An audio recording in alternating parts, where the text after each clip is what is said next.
বড় ঘটনা হিসেবে 6 নম্বরে কি থাকতে পারে? 6 নম্বরে হচ্ছে বিরাট কোহলির আইপিএল ফর্ম এবং তারপর সমর্থকদের পদপিষ্ট হয়ে মারা যাওয়া।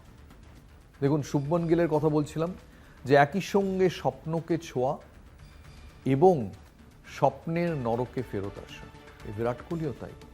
বিরাট কোহলি আইএসএলে এবার রান করেছেন, মাফ করবেন, আইপিএলে 15 ম্যাচে 657 run, strike rate 144.71, average 54.75।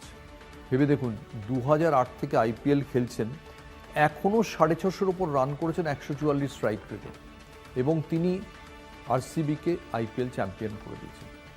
Champion হওয়ার পর কি হলো? সবচেয়ে আনন্দের মুহূর্ত, যেখানে যে বেঙ্গালুরুতে আইপিএল শুরু হয়েছিল 2008-এ, সেখানে ট্রফি ফেরত এলো।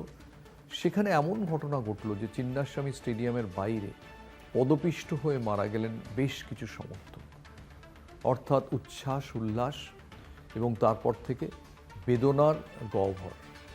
অদ্ভুত একটা জার্নি আরসিবির বেঙ্গালুরুতে। এবং এবার যখন আইপিএল শুরু হবে, এই মৃত্যুগুলো কিন্তু সবার মনে প্রথম হন্ট করবে, কারণ এর চেয়ে বড় সত্যি আর কিছু নেই। ট্রফি তো ট্রফি, কিন্তু তার চেয়ে অনেক বড় মানুষের জীবন।